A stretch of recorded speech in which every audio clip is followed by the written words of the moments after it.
Capricorn Venus and Sun in 12th house. I love Capricorn Venus. That's my Venus sign, so I'm a fan. Capricorn Venus is a very practical placement. You know, they approach love like a business relationship. They're very calculated with love. Like, it's very like slow and steady, kind of like Taurus Venus and Virgo Venus. All the earth sign Venus signs are practical when it comes to love. Like, they're not wanting to be like practical when it comes to love. Like, they're not wanting to be like taken by love. You know, these are not people that fall in love. These are people that decide to have a loving relationship with somebody. And I know that sounds weird to some of you guys, but you know, not everybody approaches love the same way.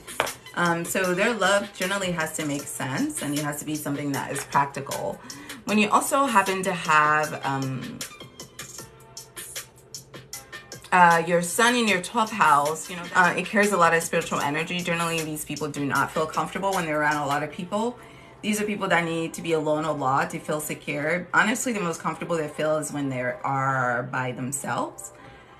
So I would encourage you to spend a lot of time by yourself. If you're not somebody who meditates, it's probably a habit that you want to pick up, especially with Capricorn Venus, because Capricorn is not a very abundant zodiac sign.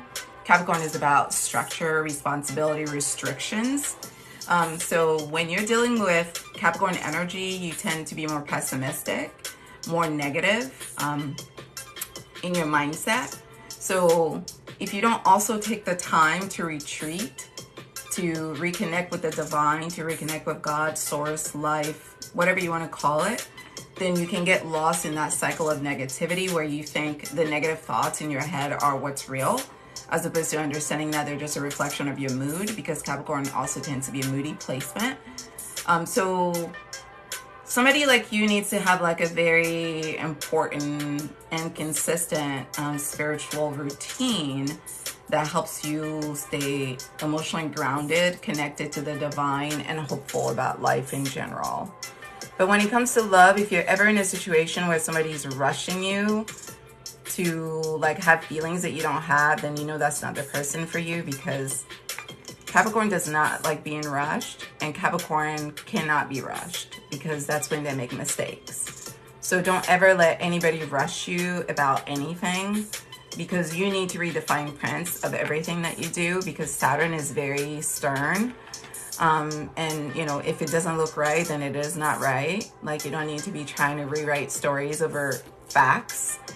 You know, take things exactly for what they are when it comes to love. I would say slow and steady wins the race. Make sure that you know who you're getting into situations with before you get into them. And just don't make excuses for people. You know, like, it doesn't matter how long you've known them. If they don't meet your standards, they don't meet your standards. Move on. There are other people out there that have what you need. Don't start a relationship by, you know, compromising the things that are important to you, because Capricorn Venus is very devoted in love. They're very generous in love, and they also have a hard time unhooking themselves from people once they fall in love, because they are very devoted, which is more of a reason why you need to be very picky about who you're trying to have these experiences with, because if you get your wagon attached to a loser, guess where you're headed? Loser town, loser town, loser town. You don't want to go to loser town. I've been there. It's not very exciting. It's not, there's nothing, it's just trash. You don't want trash, trust me.